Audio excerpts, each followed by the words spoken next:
You did everything right. Skipped the vacations. Drove the old car another 3 years. Packed lunches. Said no to things you wanted. Every month, you moved money into savings, and you called it responsibility. It was. But here's what nobody told you. The bank has been robbing you in slow motion.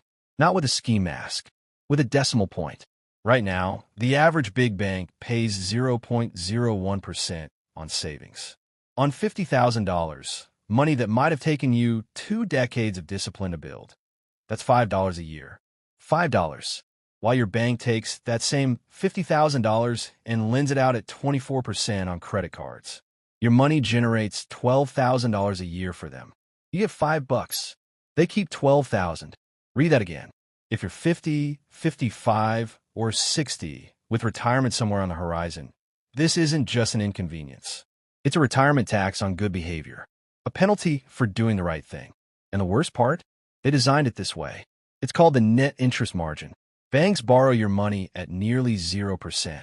They lend it back to the world at 7%, 18%, 29%. The gap is their profit. Your patience is their business model. Your financial passivity isn't just costing you interest. It's costing you a retirement. But there's a way out, and most people have never heard of it. Now here's where it gets personal. Most guys who end up in this trap didn't land here because they were careless. They landed here because they were cautious. They heard the word risk their whole lives. Don't put your money in anything risky, and a savings account felt safe. The bank even calls it a high-yield savings account, which is technically true, but only relative to a checking account that pays 0. High yield doesn't mean high return. It means slightly less terrible. I obsess over this data, so you don't have to.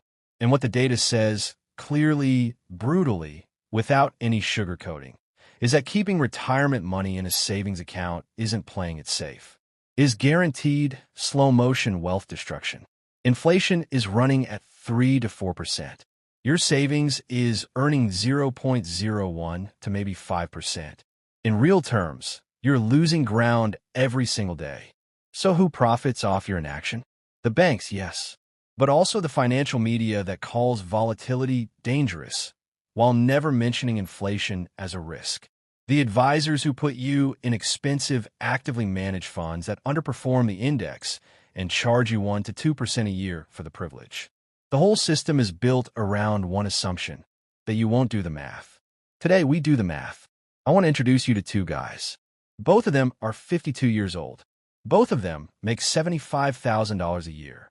Both of them started saving at 45, which, yes, is late, but not too late. Not if you make the right call. Their names are Alex and Marcus. And 7 years ago, they sat down at the same kitchen table, opened their laptops, and faced the exact same decision you're facing right now. Same discipline, same monthly contribution. The only difference? Where the money went. That's a $56,000 difference. On the exact same contribution. The only variable was the account type. Now, here's the part that nobody talks about. Marcus also used a Roth IRA, which means when he pulls that money at 65, he pays 0 tax on the gains. Alex? He'll owe ordinary income tax on every dollar of interest, which on $8,400 of gains isn't devastating, but the principal scales. Do this with $200,000, and you're talking about a $200,000 mistake. But here's what really got Alex. It wasn't just the numbers, it was the story he told himself. Every month, he moved money to that savings account. He felt good. He felt like he was making a responsible decision. His bank app showed a growing number. Nobody told him the number was growing slower than inflation. Nobody told him he was running on a treadmill while Marcus was running an actual race. Your 65-year-old self doesn't care how safe it felt. Your 65-year-old self cares about the number. And the saddest part about Alex's story? He wasn't financially illiterate. He wasn't irresponsible. He was playing by rules that were written for the bank's benefit, not his. Once he saw this breakdown, he made the switch. At 52, and it was not too late. The next section is for both the Alexes who are ready to switch and the Marcuses who want to make sure they're doing it exactly right. All right, here's the part one need you to actually write down, or better yet, screenshot this, save it, and then go to the link in the description to get the full mapping tool. 3 steps. No jargon. No broker required.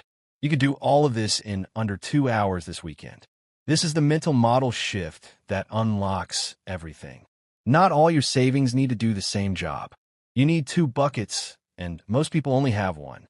The account you use determines how much of your growth you actually keep. The order matters. Here's the FinOptix account sequence. Follow this in order. I want to underline step 2, the Roth IRA, for everyone watching over 50. If you're in a lower income bracket now than you expect to be later, or if you plan to be in a similar bracket, the Roth is the single best legal tax shelter available to individual investors in this country.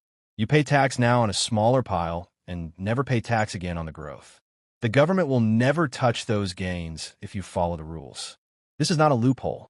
It is the system working exactly as intended, and most people never use it.